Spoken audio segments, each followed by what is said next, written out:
Greetings and welcome to the Richard Dolan Show, where every week we fight the good fight. Very happy to have a guest for my program this week. It is none other than Steve Bassett, who I've known Steve for over 20 years. We've gone through a lot together personally. I don't think there's anyone on the planet who is more associated with the word UFO or UAP now disclosure than this gentleman here. He has been working tirelessly for decades to achieve genuine disclosure of the UFO reality. And we have lots to talk about. Steve, welcome to the program. Great to be with you, Richard. These are exciting times, and I'm glad to be able to share them together. Same here. So look, it's been about 3 weeks since we learned about David Grusch. At the time, you and I were in the same location. We were at Contact in the Desert, the UFO conference. And when that whole thing came out, that was on June 5th, that news dropped like a bomb in the UFO community, it seemed to me. And I remember there were a lot of very powerful reactions that we all had that day. So I would like to get a sense from you as to what your take on that is now and where we are going. But can we just first review the basic revelations I'm sure most people are well aware, but definite acquisition of UAP, UFO. He talked about bodies. He talked about the illegal hiding of all of this from the proper authorities. He was interviewed, of course, by Leslie Kane and Ralph Blumenthal for The Drive, and then also did a very, very excellent debrief. I think it was the debrief, Richard. Yes. Thank you for that correction. Yes, debrief. And then did a very widely listened to interview with Ross Coulthart, which I think probably everyone in the field has seen. So I guess first question is, how would you assess the reaction of all of this information within the UFO community in general? And then maybe how has it reached the rest of the world yet? I mean, what's your sense of all of that? And we can get into other things after that. I track the media on this. This is one of my chief jobs. I track the media coverage. And by that, I mean the professional media. We all know who they are. Relatively well-known, substantial, and important. There's lots of other media. You could call them fringe, lower level, small websites, independents, and all that kind of stuff. I track the mainstream media because that tells me a lot about where we are at any given time. And over 1,000 articles have been written just the last couple of years, and I'm tracking all the articles since Grusch, and it is being covered. There's no question. And if someone goes to my website, paradigmresearchgroup.org, under resources, you can find that print media archive. Now, the New York Times has done some coverage. It reprinted a interview, but both the Times and the Post are doing their thing right now. This is a story so big, so important, that they have to get it right. And so they are undoubtedly interviewing people, having their correspondence check with sources. And at some point, they're going to step into this and take it to an even more intense level. But yeah, it's going around the world. And by the way, the coverage is in the UK. It's in India. India really is covering this issue. So don't worry, the world is going to find out about this. Let me get this out of the way. For the last 70 years, going all the way back to Ruppelt and to Donald Keogh, God bless him, and others, the people of this country has been pounding away at a giant dam built by the government with sledgehammers, just popping it, right? Day after day, year after year. This dam is what I came to call the Truth Embargo, a policy that embargoes the truth of this issue from the American people and everyone else. Not exactly a secret because, well, the ETs rather come and go and do whatever the hell they want. So it couldn't be a secret, but it could be embargoed. And that's what the government did. And this policy is still technically in effect. But as more and more became known, as more citizen journalists and historians and researchers like yourself have written the books, done the documentaries, written the articles, created podcasts, and on and on and on, each one of those was a blow onto that dam with that hammer, with that sledgehammer. And it started to leak. It's been leaking for decades. And recently, the cracks really widened. It's starting to gush. All right. And so we are very close to this thing completely collapsing. And so I have done what I can over the last 26 years to try to move us toward that and get the word out and talk about this issue in various ways and be the activist. Fine. Pre-disclosure.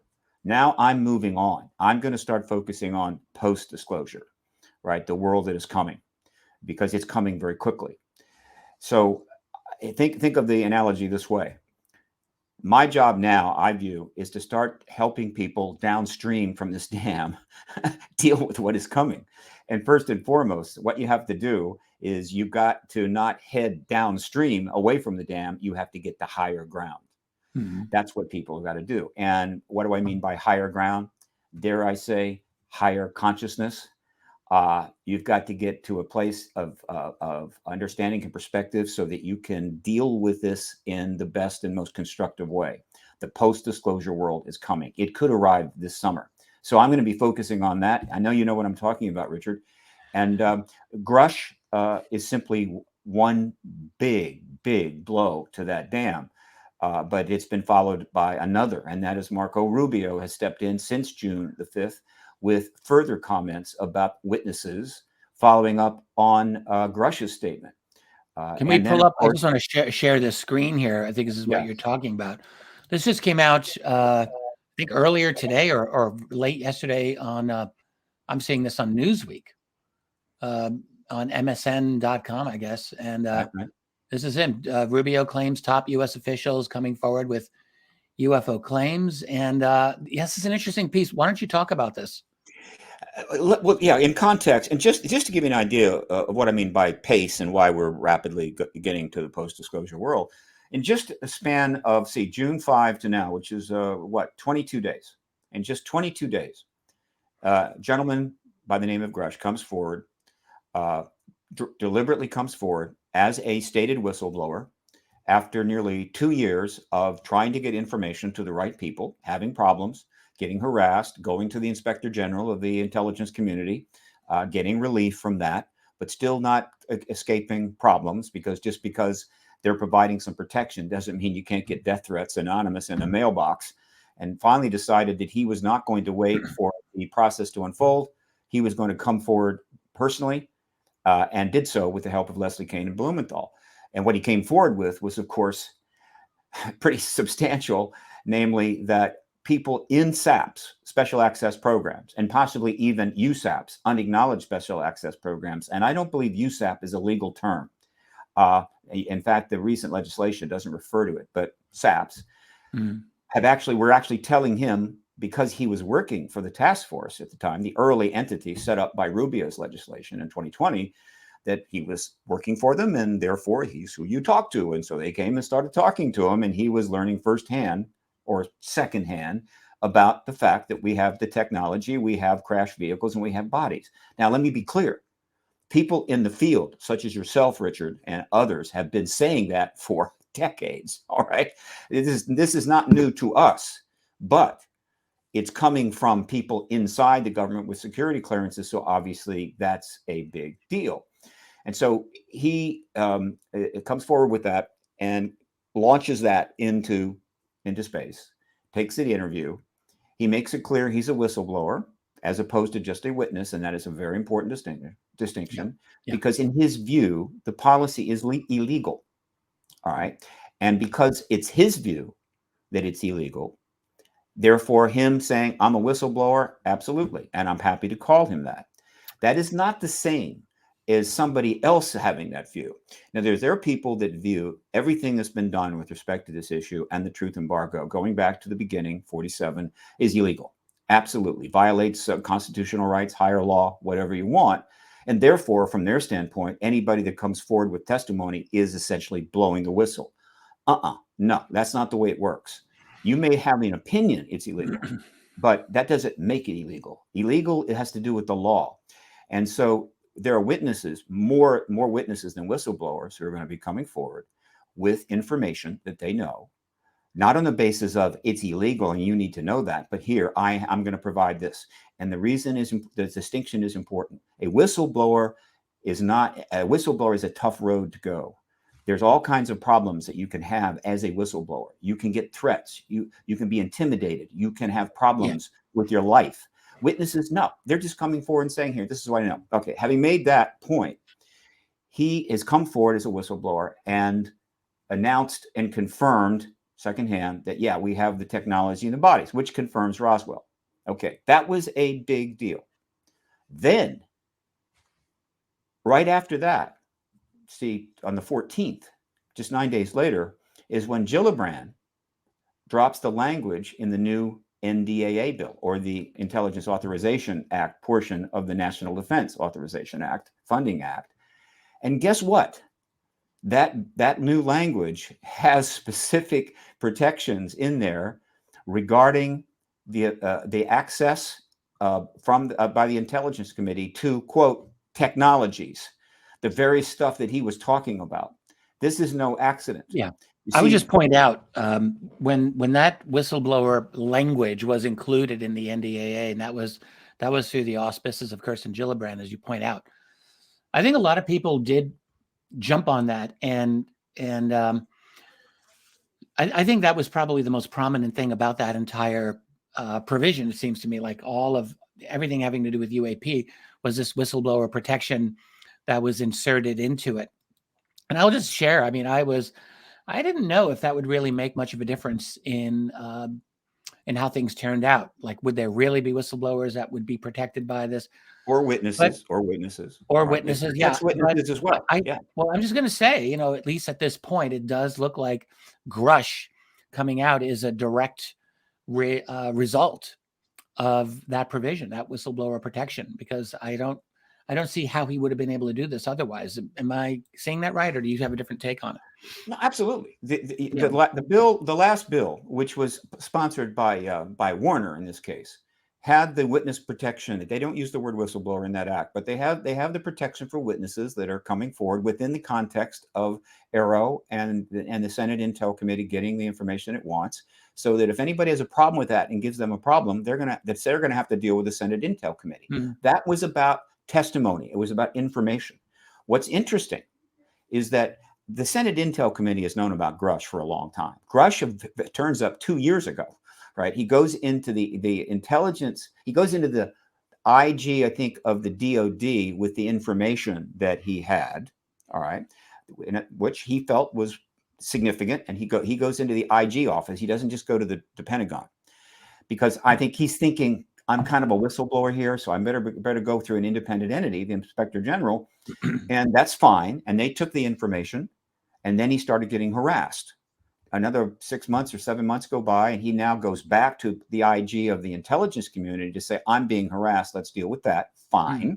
And then he goes back, and I think he goes to the Intel Committee to talk about this. So it's been in play. And so they kind of knew something was going to happen here. They might even have known ahead of time that he was going to come public. All right.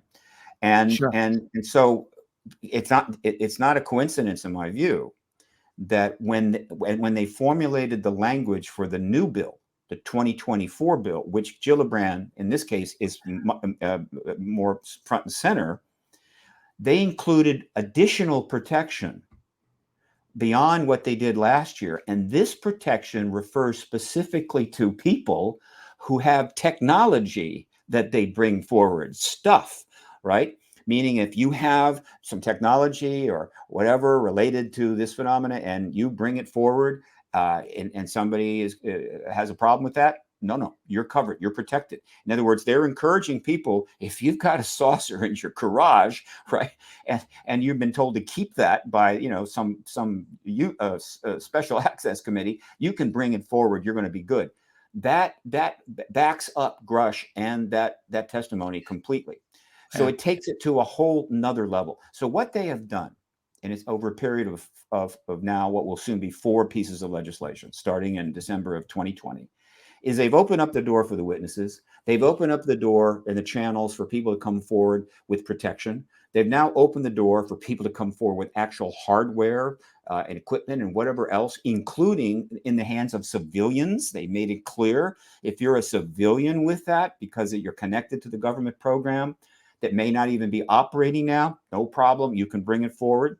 They've requested a report regarding the material that's in the hands of various people within, I think, 2 months of the signing of the bill, basically an accounting of it. And then they want to see the stuff within 6 months, which puts it out till next year. So that happened on the 14th.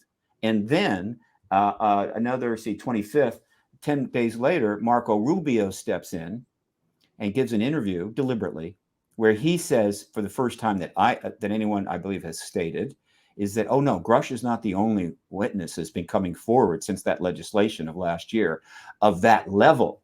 I'm sure there's a lot of people coming in the Senate Intel's door trying to get in that have something that's not particularly profound. Again, this is the article here. I mean, there's other versions of this around. This, I'm looking at one from Newsweek of all places. I mean, ultra mainstream, and they are covering this. And sure. One thing he says here is that a lot of these people, he says, are very fearful. He says, frankly, a lot of them are very fearful of their jobs, fearful of their clearances, fearful of their career. He had a couple of other things here. Well, let me comment on that, Richard. Let me comment on that. Yeah, go ahead. That's because we're getting down to the bone marrow. All right. In other words, they provided the protection, and everybody knows that it was in the last bill. But nevertheless, these witnesses that he's referring to, in spite of that protection, are still worried. Why? Because these are the people that are in the real deal. They're the ones in the special access programs that are dealing with this phenomena, dealing with the tech, dealing with the bodies, dealing with running the Truth Embargo. We're getting down to the hardcore, and they are, whatever language you put in a bill, going to be concerned. Obviously, because here's something else that kind of is very, very almost shocking, which is the very next paragraph I've highlighted here. At the beginning of June, House Oversight Committee Chair James Comer announced an investigation into allegations that a top secret military program already had a fully intact UFO in its possession. Yeah, that's where it may go next. Yeah. In other words, it's one thing to say, yeah, they have crash vehicles. It's another thing to say, yeah, they have crash vehicles. They've studied them, and we've built our own version of them. Now that's coming, because that's true as well. Now that's not where Grusch has gone, but again, the point I'm making is now you're getting down to the really center of the engagement of this issue by our government. Mm-hmm. And these people are going to come forward as well, but they're going to be sort of the last ones in the door. But they basically already knocked on the door, and Rubio has announced them. These people, and I think Rubio implied this, he implied that witnesses at that level, the level of the individuals that were talking to Grusch, remember, Grusch did not have firsthand access to that. He was dealing with people who did. Rubio implied that kind of witness is heading for the hearings. The people with direct firsthand, you're saying? That's right. Yeah, that's the impression I was getting. So there's obviously a huge behind-the-scenes struggle that's going on here. I mean, I'm just fascinated by this whole congressional movement among really bipartisan, as you've mentioned several times. You got Rubio, you got Gillibrand, you've got others, Burchett, Hawley. There seems to be a kind of momentum coalescing within the Congress and Senate, at least among maybe a small number, but a significant number of representatives who are interested in pushing this matter forward. And I mean, I don't know if we really have the full story about what's going on behind the scenes. I have always had a very strong feeling that there were people who have been supportive of some of these disclosures, let's call it that, of the last 5-6 years, and those who are absolutely positively opposed to it. I think that's still playing out, frankly. But I'll just admit, I did not expect this to go as far as it has gone within the Congress or Senate. So that's interesting. Toward that, I would like to ask you about other behind the scenes, or any kind of sense that you have of what's going on behind the scenes. There have been claims, rumors, let's say, expectations of congressional or Senate hearings. I'd like to hear what you have to say about that. And you know, if you have been gleaning information about any of the other whistleblowers or witnesses that may be coming forward, or anything else that you got your finger on the pulse of. All right, let me see. That's a lot there. First, let me make this comment. Again, I'm paying very close attention to everything that is being said publicly by any of the members of Congress and the coverage of that. And the fact is, almost nobody has come forward connected to Congress, either as a member or a staffer, with a "this is nonsense" or "no, we have to stop this." No, they're not there. It's not even nothing. That doesn't mean there aren't some people opposed to it inside, but they're obviously not speaking up. On the other hand, the members of Congress are now competing with each other to see who can be more aggressive with respect to the issue, right? And right now, believe it or not, it's running about 2/3 Republican to 1/3 Democrat, which is fine. I'm sure you're going to have many more coming forward. Secondly, without question, the way these members are dealing with this issue, and some of them I'm just glad that there are some Democrats jumping on this. oh yeah, I'm not particularly surprised about the Republican dominance of that, but I'm just very glad that there are Democrats who are doing this. But anyway, continue. It's a very interesting point. Warner, of course, is the most important Democrat here, without question, and Gillibrand right there. So those are two giant Democrats. All right. If the Democrats are a little more reluctant to get out there, they will have their opportunity to do that. It may be because we have a Democratic administration, we have a Democratic White House. And so they're a little more sensitive to how anything they may say about an issue of this magnitude might have on the president, right? And the president's position, which is something I want to get to because it's pretty significant. But whatever, both parties are involved. And without exception, they're all treating it intelligently, thoughtfully, making reasonable statements with no political bias whatsoever. And some of the individuals involved are very radical. They are people that make some pretty radical political statements and partisan statements. Depends on where you're coming from, my friend. If you and okay.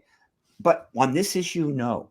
Which reminds us that, like, a good deal of the partisanship and the infighting or the cross-party fighting that we're seeing is kind of a show.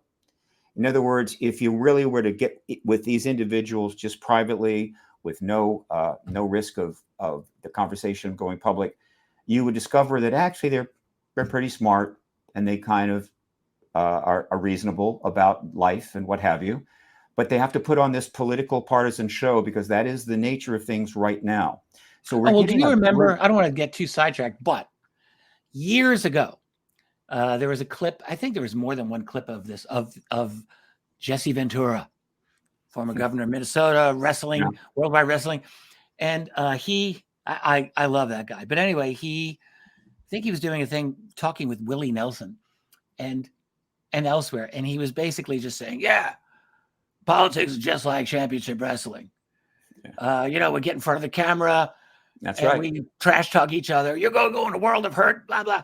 And he said behind the scenes, we'd go to each other's barbecues. I was the godfather of his kid. They were the godfather of my kids. He says politicians exactly the same way. He said, look, everything that they say is just for public consumption. They don't believe a word of it. That's all for the people. That was Jesse. That's a good analogy. But in the political side of that analogy, though, the political side of this analogy, though, has one other component, which is the problem. In the political analogy, the wrestlers are actually going out into the audience and beating them over the head with chairs, right? So the audience is paying an actual, real hard price for it, not just being entertained.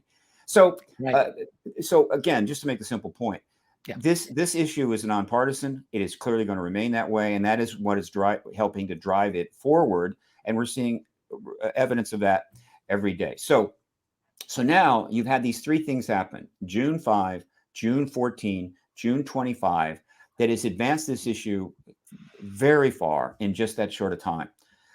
So where is this going? It's really not difficult to figure out. Warner has said he wants to have hearings. Comer, who is Representative Comer, Republican chairman of the Oversight Committee, is saying, "Oh yeah, we're going to have hearings." I've even assigned the prep for that to Paulina Luna and Tim Burchett, two Republican members of that committee, to start setting it up. Well, interesting. The Oversight Committee is not in the list of committees that's really in line for this. In fact, if you read the current bill language in the Senate, they specifically state the committees that are going to be interacting with AARO on this. And it's House and Senate Intel, Armed Services, and Appropriations. Just those 6. The oversight committee is not mentioned.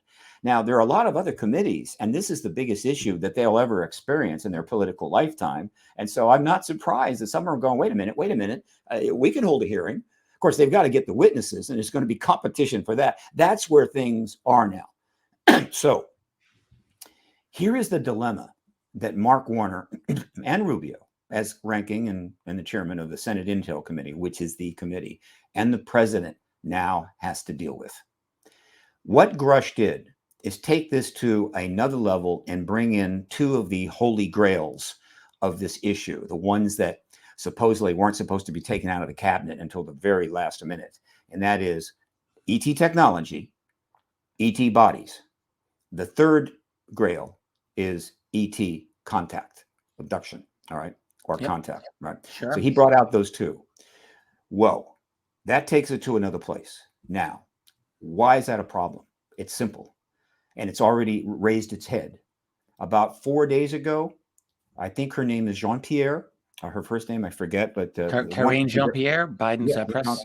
Yes, she's wonderful, very sharp. So she's doing a briefing, and a journalist asked her about Grusch's statements, and she dodged that. I mean, boom. I mean, in no way that she wanted to deal with that. She can't deal with that. Part of being a wonderful press secretary, I guess. Well, yeah, exactly. I mean, you know, I was being a little sarcastic. I have a different take on her, but it's okay. We have we're in a press different position here in this whole thing, but that's fine. Keep going. Look, it's a tough job. I've seen it done well, and I've seen it done badly. The point is that the president can't get in a position where he's fielding questions on the way to the helicopter about ET bodies.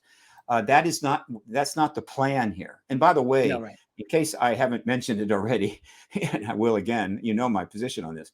This is not about learning about the ET stuff.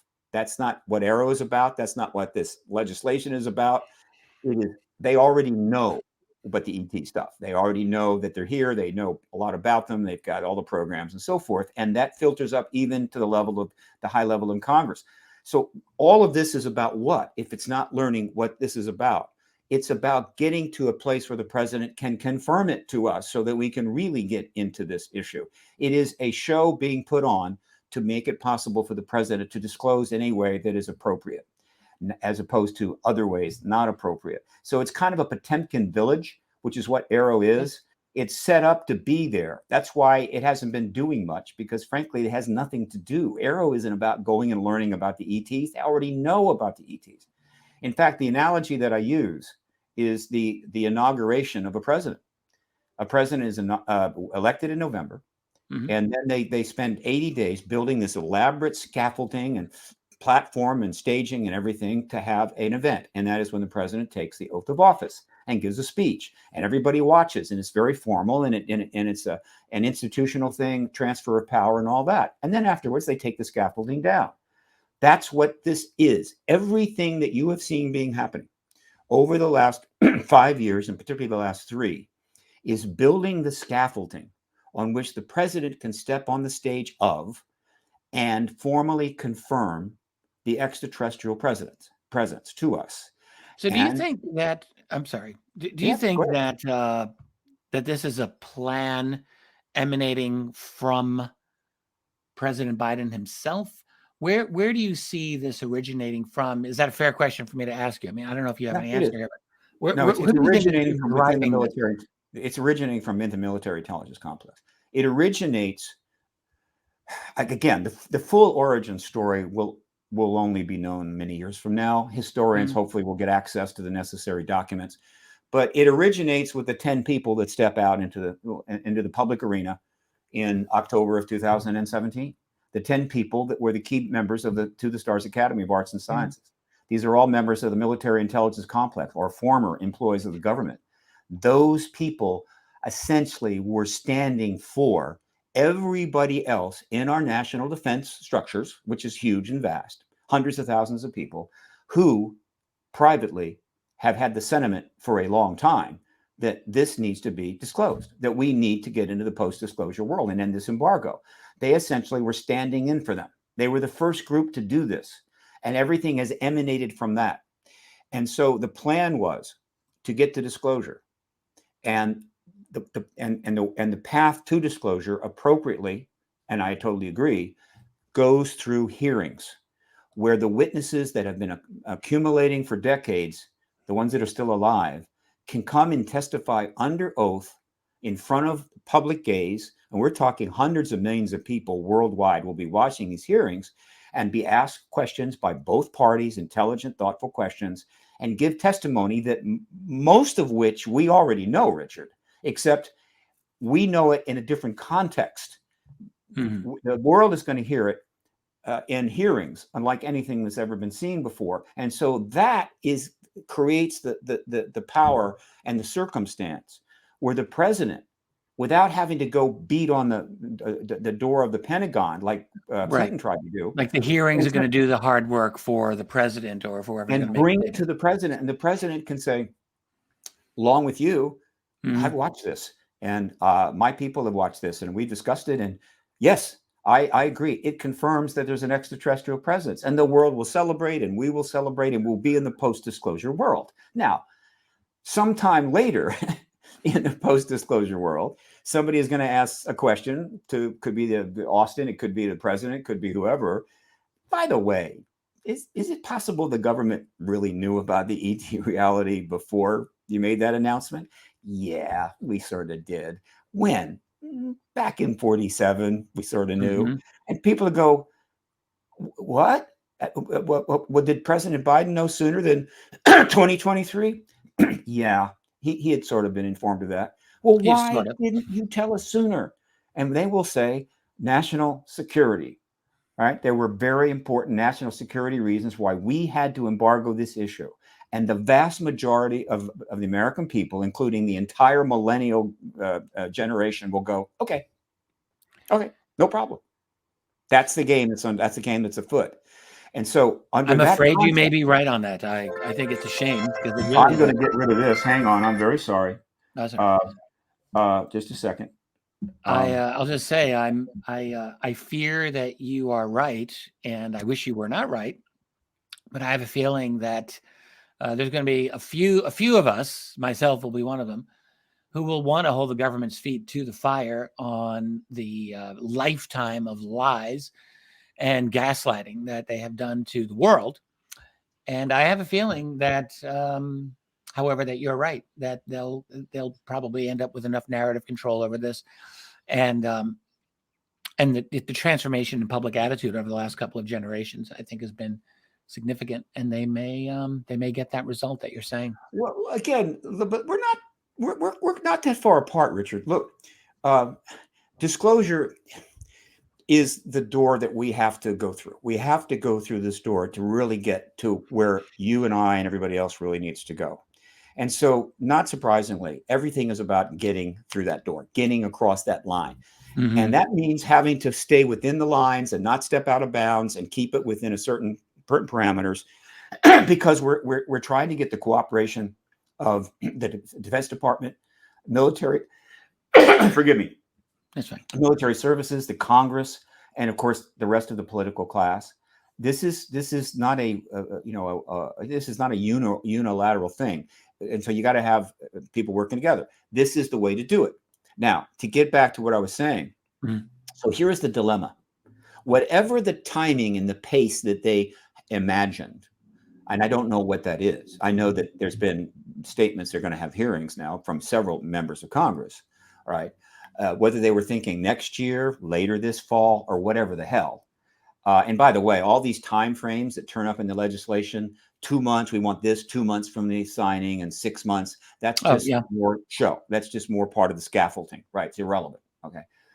The situation now is untenable for two reasons. One, you can't have this hanging out there, and it's going to get more and more attention, and the White House somehow keeping out of it. They're going to get hit with question after question about ET bodies and ET craft. And that puts the White House in an impossible position, right? Because to the extent that they dodge it, they're just now undermining the whole public relations benefit of this whole damn thing. And it's going to cause major problems for the administration. It's also going to anger people as the president has to dodge and weave, which is what the whole government's been doing. Don't you think it's still a question as to whether or not the administration really wants this, though? I'm not really quite convinced that this is a winning issue for the president or for his party. I don't. Are they really going to gain something out of a genuine disclosure at this time? I don't really care whether they gain anything or not. Well, it matters to them. I mean, if they don't see they're going to gain anything, they're not going to certainly promote this. No, you're right. I'm not. I'm saying I don't care, and the reason I don't care is I think the reason why they don't care. In other words, this is about history. This transcends politics. It transcends geopolitics. It transcends everything. This is about history. And so those that are doing what they're doing now, whether it's Rubio or Gillibrand, Hawley, Burchett, all of them, everything they're doing now is for history. It is for legacy, and they know it. And I would suggest that the president, who happens to be standing and gets the last chair when the music stops, is going to receive an enormous political and historical legacy. Whether that translates into votes next next year, I don't know, and they would be ill-advised to even bring it up. This is big stuff. This is heavy-duty stuff. This is Civil War Lincoln level stuff, but it's even beyond that. And so the president, they have this thing set up perfectly. They just need to get the hearings done and serve it up to the president. But Grusch is advanced the time frame. Now, there's another problem here. We know that a intensely partisan, nasty, bizarre election is coming at us, where several thousand people are going to be running for various offices, including the presidency. And there's probably going to be 26 Republican candidates, God knows. That's all coming. And this issue is now hanging literally in the air. And so all these, if they don't get it resolved this summer, all of those candidates are going to be going out and people are going to be asking them about it. Well, what about the ET stuff? What about the alien body thing? And they're going to go, I don't know. I don't know. I know nothing. I mean, there was alien bodies. They're all going to look like idiots, and they're not going to have the answers to these questions. And everybody loses here. It's going to be a fiasco, actually. Right. And that's based on just what's happened over the next 3 or 4 months. God knows who's else going to show up. And so, on the other hand, if they get the hearings done, as in now, right, they could call it tomorrow if they wanted to, and bring in the witnesses we know are going to testify, it's game over. And so the president is going to be able to confirm the ET presence, and we get disclosure this summer. What does that mean? It means that all of the 2,000 candidates running for the Congress and the presidency and the governorships and everything else they're running for in this bizarre election that's coming up will have the opportunity to actually get up to speed on this issue. They can go read your books, right, Richard? That will be the first books that they should read. I'll be happy to tell them that. And get up to speed on this issue. They can answer these questions intelligently and have actual information. And so they will look like they know what the hell is going on. And more importantly, the entire American public will have the opportunity to elect people to the House and the Senate and to the presidency and to the governorships who have at least established a position on how they think the world should move and the country should move in the post-disclosure era. And that will be a win for everybody. In other words, the post-disclosure world and the implications of the ET presence will be literally front and center of the entire election. That's what happens if they get it done this summer. If they don't, it's going to be a fiasco. And I think that Warner is smart enough to know that. So you mentioned this summer several times. So am I to take it, you think it is likely, you certainly think it's possible. Do you think it's likely that there will be some kind of UAP hearings in either the Congress or the Senate this summer? Do you think that is likely to happen? So July or August, is that being too optimistic, or what do you think? Yeah, let me put it this way. Every indication is that that's where they're heading.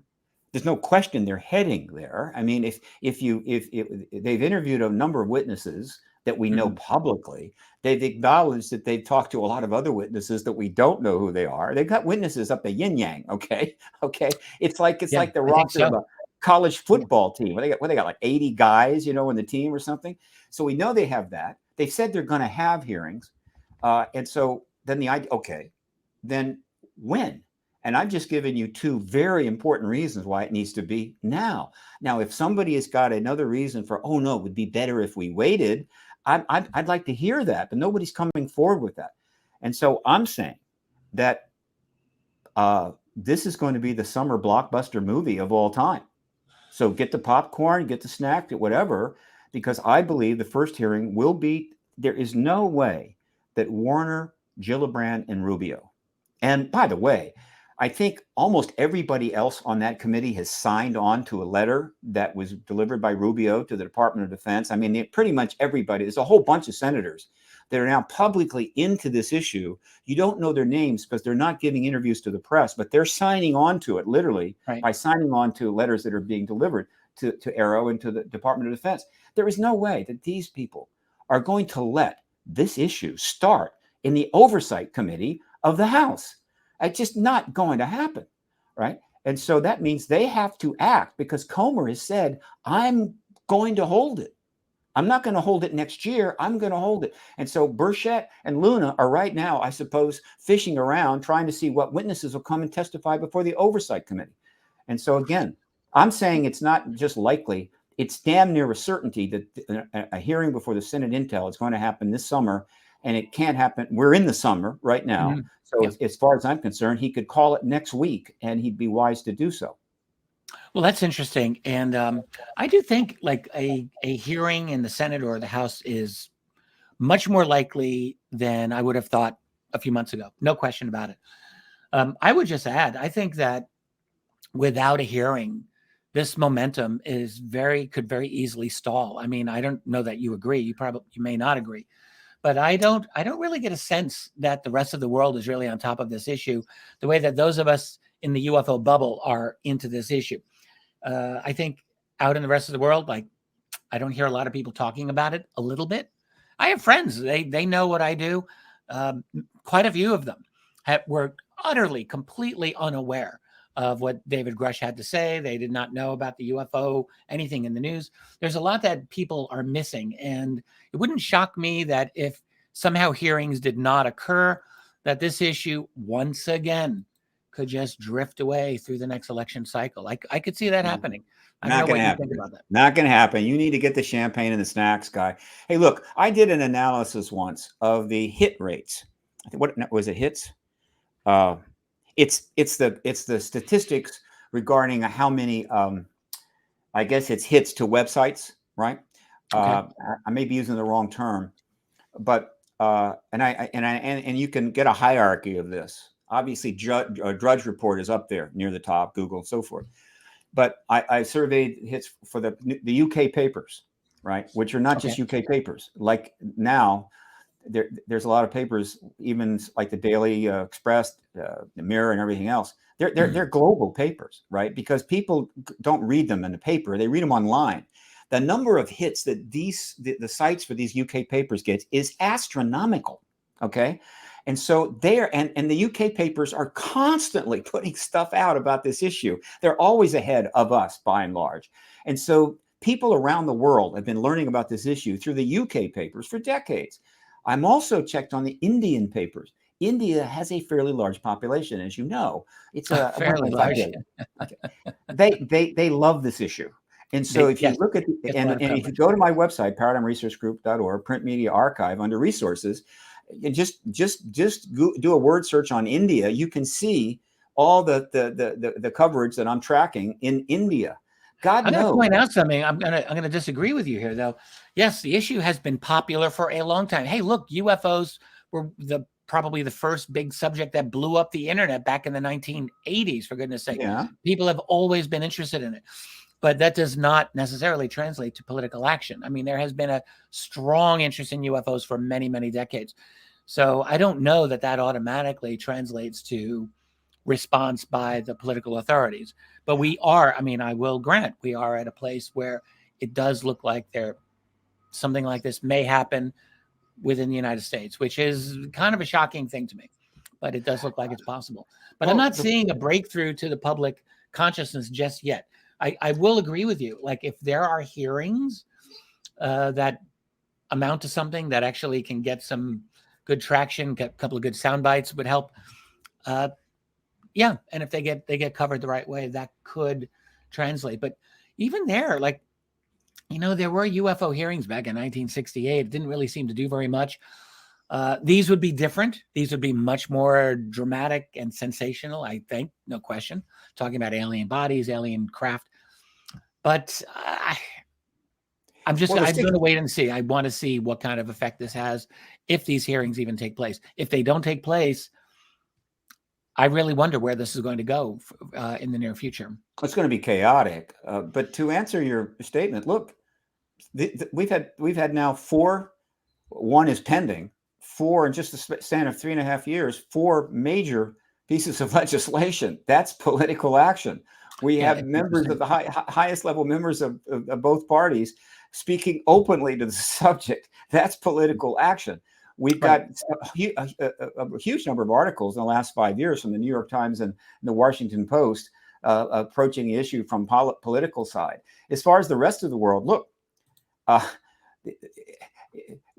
nuclear threat of a nuclear war and the Cold War and all that stuff, everybody knows about it and everybody's concerned about it. Does that mean they talk about it? No. Right? They don't go out to lunch every day and say, hey, let's talk about this nuclear problem. No, they don't talk about it, but they know about it. And so let me assure you, the world's people, I would say there is no issue in the world that has a larger market penetration than this subject. Meaning if you interviewed 100,000 people randomly selected from the planet and asked them, do you know what that thing is called? UFO, OVNI, whatever the hell, about 97% are going to say, oh yeah, that's the name for it. So it has huge market penetration. Everybody knows about it. Absolutely. About it. But that means that when they have a basis, a reason to speak to it, they are going to do it. And one of the things I'm looking for is the new poll. I don't know why it hasn't happened yet. I think Rasmussen did something, but we need a new poll, current, effective as of now, about where the American people are in this issue. In other words, how many Americans think this phenomenon is real? How many Americans think the phenomena is non-human in origin? All right. Yeah. And I'm guessing that is probably jumped 15 to 20%. So I'm expecting a number, how many Americans think this is real, to be up in the 80s now. All right. And the number of Americans that think it's not human in origin to be possibly in the upper 50% or even low 60 percentile. These are huge. Do you think 80s would be people who believe there's something like real UFOs, and over 50% that you think might think it's extraterrestrial? That's your hunch? That the phenomenon is real, meaning it's not an illusion. It's not that's going to get up in the high 80s. It's been in the 60s, but it's going to go to the high 80s. But then the fact that no, it's not, whatever it is, it's not us, is going to jump up probably 15 to 20%. And so the public is way ahead, frankly, of the political class. The political class is trying to catch up to the public. It always has been. All right. Mm-hmm. And I get it. Okay. But again, we have been beating on that dam for a long time, Richard, and we have finally cracked it. And now it's about to completely collapse, and the water is going to all pour out. And so I see my job going forward is try to help people get ready for that and deal with it and make the best of it, because it is a paradigm shift of unprecedented proportions. And when you have change is when you have opportunity to reform, opportunity to make a lot of money, opportunity to go in directions that you couldn't have imagined before. Mm-hmm. And so that's where the focus should be. Do you have a vision for what you think a post-disclosure world might look like? I mean, I know you're always like, you focus on the immediate need for disclosure. I'm sure you must have given thought as to how a disclosure would affect our world. Have you any thoughts about that? God, yes, as you have too. We know you've addressed the issue, and you're going to address it some more. I'm not a utopist. I assure people, I'm not a utopist.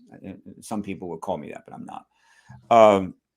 And by the way, when I talk about disclosure, it is companion to a second event, which I believe is also going to happen, and that is open contact. And so when I think of the post-disclosure world, I'm also referring to the post-open contact world, which I think will come shortly thereafter. year, 2 years, something like that. And so it can be a little confusing, but let's just talk about post-disclosure before open contact. Sure. In its simplest form, given the fact that 10,000 books will be written about how we dealt with it and all the things that happened and didn't happen, everything else, God knows, you would need 10 supercomputers to try to game out how things are going to go after the announcement has gone worldwide, every nation. But to simplify it, it is a worldview change, which seems trivial when you say it, but massively significant when it happens, in which everybody on the planet who can read and write and has access to some form of communication is going to learn that there's other sentient species in our very large galaxy besides ourselves. That's a pretty big deal. But secondly, they're going to learn that some of them are visiting and dealing with us. And they may learn that they've been dealing with us for thousands of years, but I'm only primarily interested in the current situation. This is how can I put it? This is not as difficult how would you say, thing to grok than, say, quantum mechanics. If you dig into quantum mechanics deep enough, you will start to have a nervous breakdown. It is just nuts. I mean, you go down there and you know that this is describing a world that you can't conceive, and finally you just give up, right? It's not that hard, right? It's simple. We're not alone in the universe. Okay, we're not the only sentient species that has IMAX. All right. Now, that is subtle, but it's incredibly powerful. We're not alone. There's others. What are they like? What do they do? Are they screwing up like we're screwing up? Did they solve problems that we can't solve? And on and on and on. It's a perspective. It's a perspective that transcends our immediate issues. And that's important. In other words, it takes us outside a box, whether we want to be outside that box or not. Inside the box, what have we got? Well, we've got the nuclear arms race still underway, still capable of happening at any moment, based upon stupidity, accident, or just what the hell, right? We have a massive population problem. We cannot support the people that are here, and they're continuing to breed. God bless them. We have enormous impact on the Earth itself in just about every way imaginable. And while people don't want to talk about that, sorry, folks, that's what's going on. We have essentially insolvable problems based on the scope and magnitude of the population, the technology trends, our needs, and everything else. And we're just overwhelmed. That's what's inside the box. And of course, those are the key points. And then from that comes the disruption, the anger, the terrorism, wars, all the other stuff, right? It comes from these insolvable problems. That's in the box. Suddenly, we get taken outside that box by the disclosure event. And then we go, what can we do about that? Well, we could just get rid of all the nukes, okay? And then we'd have to fight our wars with just tanks. But that would be better than having a nuclear war. We could start cutting back on the trillions of dollars that are spent every single year. The number is staggering on all this war stuff and defense stuff and everything else, and start spending the money on feeding, clothing people. Okay, fine. We could reform the UN and start having a little more of a geopolitical renaissance. Wasn't all this supposed to happen at the end of the Cold War? And of course, we remember the peace dividend. We used to hear about that. None of that happened. Well, the end of the Cold War was here. Well, the end of the Cold War was marked by the end of the Soviet Union, the release of the 14 republics, most of which have become NATO states, and the outlaw of the Communist Party, which I thought was quite impressive. And then, of course, they went full out global capitalist, right? But they went oligarch capitalist. But that's the phase that we went through once. They just haven't gotten through that phase yet. You don't think we saw oligarch capitalism in the United States? Come on. Yeah. Come on. So we won, and people are going, good. We don't have to worry about nuclear war anymore. Okay. So as a paradigm shift, the outlawing of the Communist Party on Christmas Day in December of 1991, it was a significant. The shift that's coming with disclosure is 1,000 times more powerful than that. Well, what I was trying to say is that I remember listening to George Bush Sr. talking about a peace dividend and massive reduction in military spending. There were a closure of a number of bases, so that did happen. But military spending certainly did not go down, and U.S. aggression did not go down. In fact, it went up, That's right. arguably. So I don't know that I don't see the basis for the optimism in let's get rid of our nukes in the advent of an alien acknowledgement. In fact, you could easily see the national security apparatus saying we need to be vigilant. We have to, be very careful about who we're dealing with. I mean, couldn't you see that happening, that this could go the other way in terms of fear generation and so forth? It could. Do you think so? I mean, there could be somebody at the Pentagon that says, I think we need to keep those nukes just in case the ETs cause a problem. Yeah. I think the ETs settled that matter some years ago when they turned them all off. But they sent a clear message there.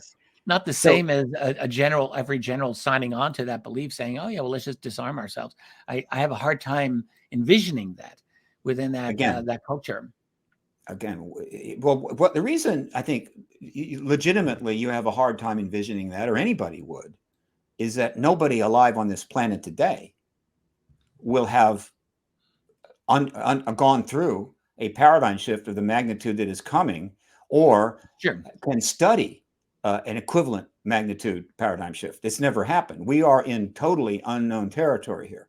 And so it requires people to really expand their perspective and try to look at it in a way like looking at from the ET perspective. In other words, let me just say to agree with you on something, which, I mean, look, the most important thing, correct me if I'm wrong here, from your perspective, is just getting to that goal line of disclosure. There's a mess of issues that are likely to come up, including motivations and actions of these other beings, which is something that I am personally quite engaged in and concerned about, because I'm not convinced that all of them are necessarily benign. That would be the position of someone like Stephen Greer. I don't share that position entirely. Mm-hmm. I'm not saying all of them are malevolent, but I do think it's entirely possible that there may be some groups out there here that do not have our interests at heart. And so I would make the case, if that's true, Richard, that's an even more powerful reason why everybody on the planet needs to know they're here. I agree with you. We totally agree there. So my point is, it would be an excellent thing for us to get to that point where there is this acknowledgement. I wonder where it will go from there, because I do see this as a potentially difficult situation for the United States government. But if it happens, let us see where it goes. I've got about a couple of minutes here. Oh, go on. I don't want to cut you off. Everything that we're seeing right now is to try to make it not difficult. In other words, they're going through a process. It was difficult, but we're going to make it not difficult. We're going to make it work, and it's moving forward. But just to use a simple, just one little example, the nuclear issue. It is the most existential issue out there. In other words, if you're worried about drowning because Florida goes underwater with a sea rise, you have some time. All right. On the other hand, we could have a nuclear war tomorrow. All right. So that's number one, as far as I'm concerned. That you solve that. The idea that we're going to put that last and we'll get everything else together and everything is fine, and then the nuclear war comes and blows it all up. No, you got to get that done. So here's how it goes. Disclosure takes place. Boom. Part of the witness testimony is going to be about the turning off of the nukes.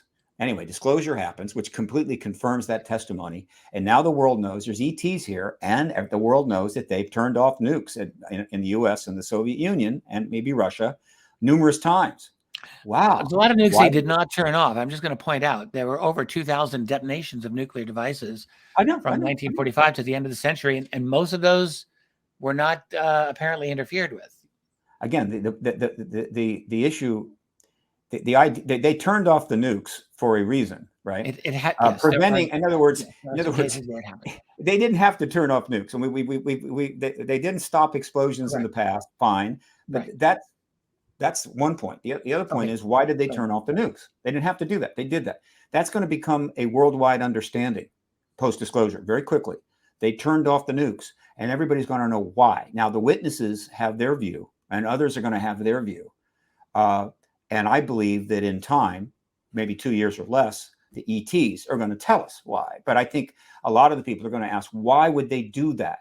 And people like myself and others are going to say, well, I think the most likely reason is to send us a message that, like, what the hell are you doing with these nukes? There's a whole galaxy out there. Why the hell are you intent on blowing yourselves up? And people say, well, okay, but is there any other corroboration to that? Yeah, there is.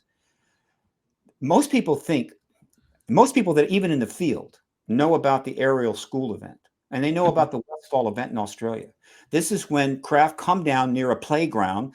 They get out and they put messages in the heads of the kids that are playing about the fact that, hey, things are going to go to hell, kids. I mean, the planet's in big trouble. There's going to be devastation. And they show them these images, and it's pretty inspiring and upsetting. And the kids carry that. Now they're in their 40s and 50s. What a lot of people in the field don't know is there's been more than 1-2 cases. There have been a number of instances where they have done that and put these messages in the kid's head, showing what could come from that kind of devastation. More importantly, we have hundreds of thousands of accounts of people who have privately communicated to researchers like Strieber and others of their contact experience, right? Hundreds of thousands, not just a few hundred that have been written up in the books. And one of the common threads in that testimony is that we are on the craft and they're showing us images of destruction on our planet, which seems to be connected to nuclear weapons. All of this will become a thing in the post-disclosure world. These people are come and restate those things publicly, and people will say, really? They did that? And the kids will come out and say, yeah, I was Ariel school, blah, blah, blah. And the message is starting to congeal. Maybe they're trying to tell us that we're out of our friggin' mind to have these weapons, and we've got to get rid of them. It doesn't mean that we're all going to sing Kumbaya. It doesn't mean that we're going to fight with each other over who's got the most money and who's controlling Africa. It just means that whatever you're doing, you don't want 15 to 20,000 nuclear weapons available to launch. We may actually get rid of them. That doesn't mean that we're all now in love with each other or all our problems are solved. It just means that one existential, ludicrous, bizarre, mutual assured destruction reality that we've been living under for 75 years is gone. If all we got out of disclosure was that, I would be thrilled. All right. So that's one way to think about it, Richard. Okay, fair enough. Well, I mean, I agree. I mean, on the extreme danger, and you could say existential insanity of nuclear weapons in general. Totally agree. Whether that will happen is another issue, but we'll have to just come to that if we get to it. I want to ask one last thing, actually 2 more things, if you don't mind. So you mentioned the post-disclosure open contact. Can you just flesh that out a little bit? Like, what do you envision happening? How may that happen? What's that like in your thought process? If you take a big picture view of everything that's happened since 47, everything, all of the stuff, the crop circles, contact, messages, on and on, turning off nukes, blah, blah, blah. If you look at it from that perspective, it's clear to me that the ETs are not a bystander in this whole process. They are helping it in their own way. There's a lot of things they do, which is certainly making it easier for us to bring that dam down, to break it down. And I'm thinking, okay, what would be the reason? What if they have an agenda here with respect to the politics, not with respect to abductions and hybrids and stuff? I'm talking about that's their stuff, our stuff. If they have an agenda here, what is it? And logically, right, it's this. Once we have disclosed to ourselves globally, officially, their presence, and that's no longer an issue at all, then obviously the whole world is going to start reading every book that you've ever written and every other colleague's book that's written, and they're going to watch all the documentaries, and they're going to get up to speed, and they're going to learn a lot from their governments, and they're going to become very, very knowledgeable about this, what we know about the ET presence, which makes open contact trivial, no problem. The ETs could go into open contact with us, and everybody would go, oh, that's interesting. What do you got to say? That is where it's been going all along. It's not, okay, you finally acknowledge we're here. Sayonara, we're gone. Good luck. Hope everything works out for you. No way. And so in that open contact would happen, what, 100 years from now? 50 years from now? No. It'll happen pretty damn quick. It'll happen about about how long it takes for us as a civilization, a global civilization, to get pretty much up to speed on what is known in our civilian world and in the government world about this phenomena. At which point open contact can happen and make sense. That's where I think this has always been going, and that's why I project it is happening.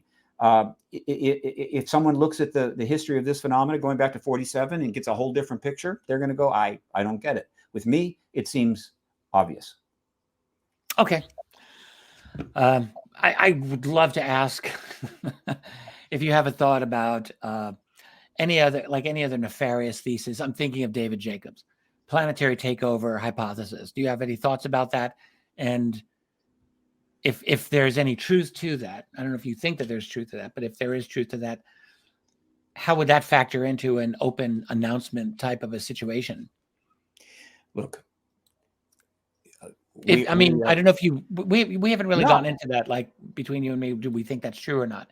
I will just say that I give some credit. I give a lot of credit to David Jacobs' research. I don't think that his research is comprehensive.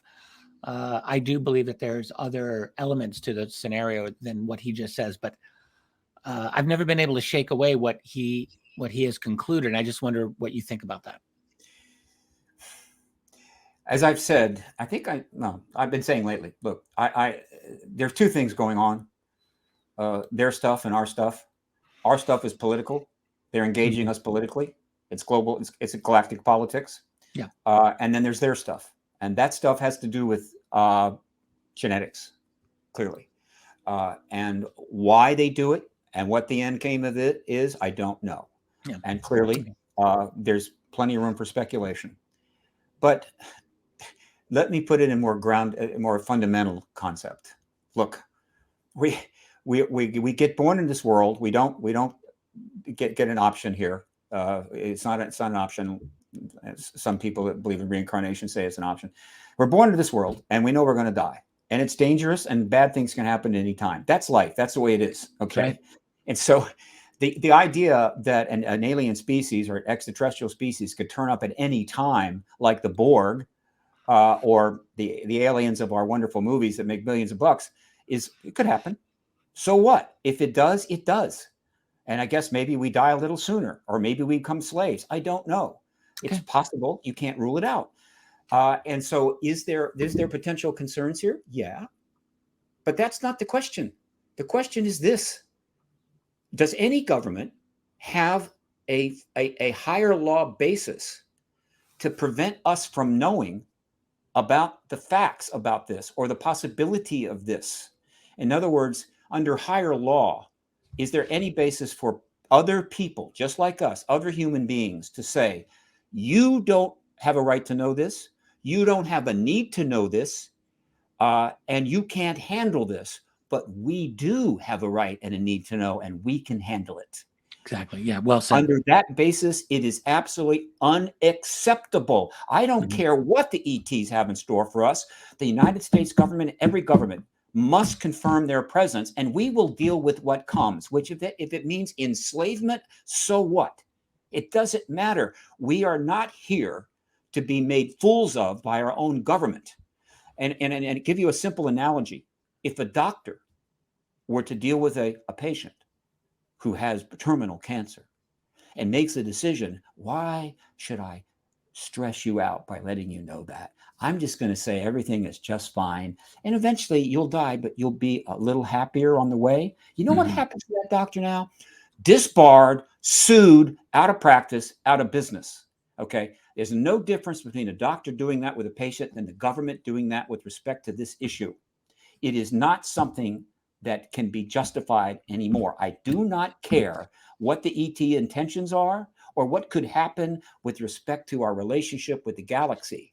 However, I will add that if you look at the totality of the evidence, it does not point to the destruction, enslavement, the eating of humans, or anything else. It points to something quite different from that.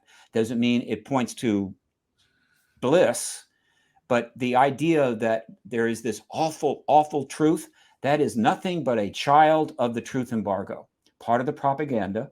I'm not saying that David is wrong, right? But again, exactly what is he saying? Basically, he's saying that hybrids are being created. We don't know what the hell is going to happen with them. One possibility is they may be hanging out with us a lot more than we would prefer. It's roughly along those lines, which may be a good thing, maybe a bad thing. But he's one researcher out of hundreds. But fundamentally, his phrase actually has always been planetary takeover. Yeah, planetary takeover. So, you know, that's his position.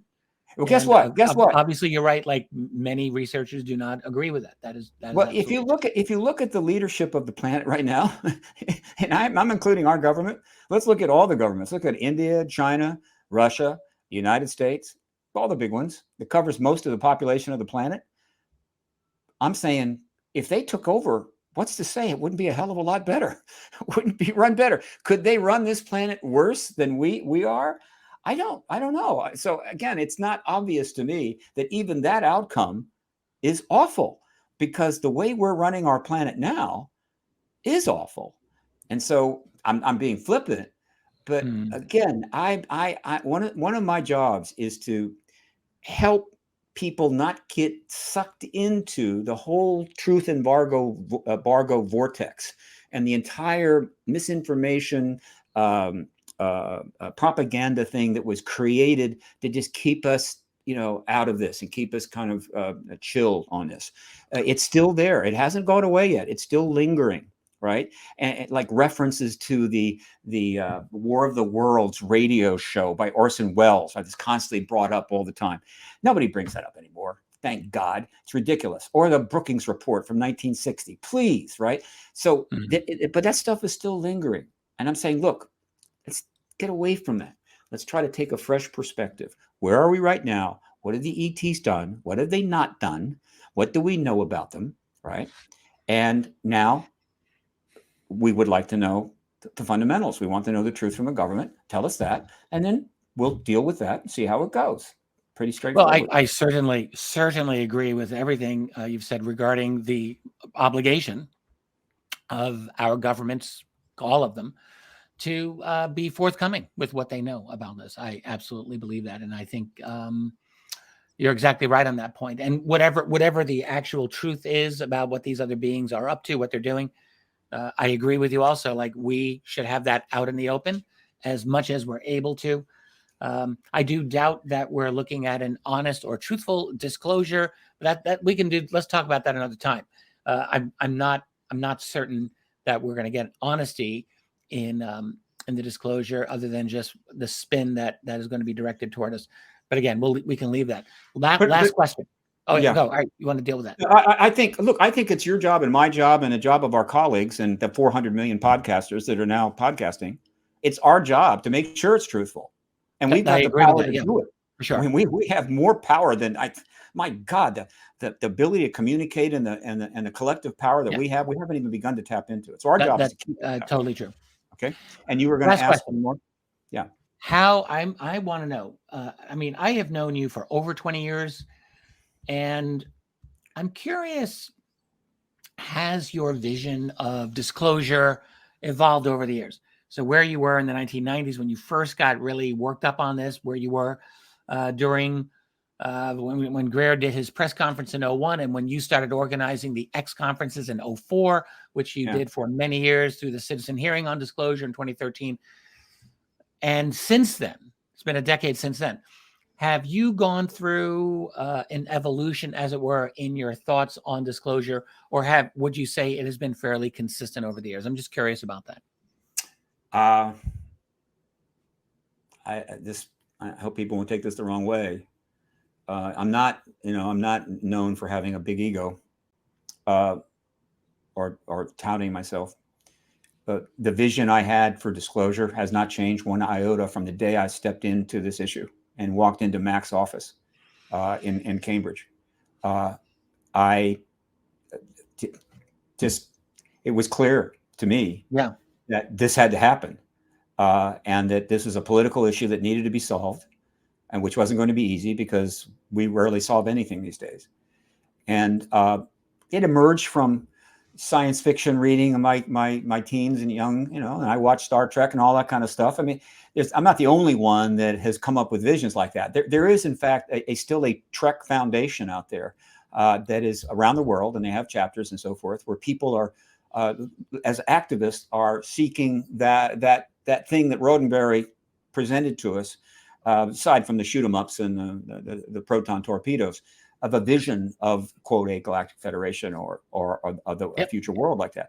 That's actually still out there. I'm not the only one that thought that. I'm just an example of somebody decided to do something with respect to that. And let me close with this. Look, along the lines of post-disclosure, I'm headed that direction as fast as I can now, because there's not much more time. It looks like I'm raising the money right now to get back in the press building in Washington, D.C. I've been out since last October. I'm going to have an office there again very soon, which I'll be spending about a third of my time in D.C. under direct activism. I've been in L.A. for the last 18 months working on a media project, several actually, which hopefully will have post-disclosure potential and impact. So that is happening, and I intend to be back there. I'm going to convert very soon Paradigm Research Group into a 501(c) and start going out for funding again, but tax-free funding. Paradigm Research Group will become a think tank, a small boutique think tank based in the press building in Washington, D.C. Meanwhile, my good friend and colleague, Danny Sheehan, is established the basis for a think tank on the West Coast, well, national think tank based on the West Coast, called the New Paradigm Institute. It's already been set up legally. It's going to operate as part of the Romero Institute. And the New Paradigm Institute, he's already assembled a rather substantial group of advisors. This is a big deal. And this think tank is specifically being created to address the post-disclosure world, not only now, but in the post-disclosure world. And I'm going to be doing what I can to help him raise $1 million, which is what they need to really get going, right, to do it right. Again, my think tank is going to be a little boutique one in Washington. His is going to be a big one on the West Coast. But that is happening. And after disclosure, there's going to be think tanks sprouting up like the spring flowers. I mean, they're going to be all over the place. You'll probably have a think tank, Richard. If you don't, I'll make one for you. The point is that think post-disclosure, out of the box, think tanks, reassessment, reform, change. That's where we're going. And that's what we should seek. If we only get halfway there, that's going to be significant. But that is the future. Change, reform, and I know that all of my colleagues, including you, are going to be deeply involved in the post-disclosure world, right? You're not going to retire after it happens. Disclosure is really the beginning of the real struggle for truth. I've always felt this way. It's not the end of anything. It is the beginning of the next phase of the battle for truth, because it's not all going to come out with disclosure, however that happens. I don't believe it. So we're going to have to continue to fight inch by inch for truth on this matter. The work really begins after disclosure. However, the principal difference is you and I and everybody else are going to have much bigger audiences. All right. In other words, we're going to get heard by a lot more people. We're going to reach more people in the post-disclosure world, and it's going to be a lot more fun. This has not been easy. You know how hard it's been. I know how hard it's been fighting against this embargo, right? In a country where we have the rights that we have and a good constitution and the right to free speech and everything else. I can't imagine having to do this in an authoritarian state. But it's not been easy. After disclosure, it's going to be a sleigh ride, and I'm looking forward to it and working with you in the post-disclosure world. Wow, Steve, I really want to thank you for coming on. You're, you've always been way more optimistic about this than me. And for years and years, I've always said, I do think there'll be a disclosure one day, just not now. But I've always realized one day you're going to be right. And maybe this is the time. We will see. I don't know yet. I'm still not 100% convinced, but I will concede that there's more going on now than I would have ever imagined. And a lot of that is due to your work. You have always been on the forefront of this. And I do want to emphasize, I have a link to Paradigm Research Group below. I would encourage people to check out your website. It's an outstanding site, particularly your maybe best ever collection of relevant news stories on the UFO the print subject. media archive. Yeah. I don't know if anyone's got the archive that you have. It's immense. No, it's the largest in the world. It's 13,000. 13,000 articles. 13,000 articles, and you can search it by year. In other words, if you take that one, it's about 1 year page, And Yeah. so you can word search that page, New York Times, and you go click, click, click, click, click, click, right? Or a congressman Yeah, so-and-so. it's remarkable. Yeah, it's Absolutely. useful. And one last thing, done. folks, Yeah, sorry, go ahead. follow me on Twitter. This is a Twitter world, whether you like it or not. We will link your You Twitter can't below. have too many followers. At Steve Bassett, or Google Paradigm Research Group. I need you. Follow me. We will. I'll have those links below, and I do encourage people to go check out Steve's Twitter feed and PRG's website. Absolutely. Hey, Steve, it was really great having you on. I appreciate everything you had to say. And I have a feeling listeners are equally glad that you came on. So I just want to thank you on behalf of everyone for being on the Richard Dolan Show this week. My best. My best to you and to Tracy. Will do. Thanks, everyone, for being with us here. I am Richard Dolan, and I will catch you all again very soon. In the meantime, let us keep fighting the good fight. Later.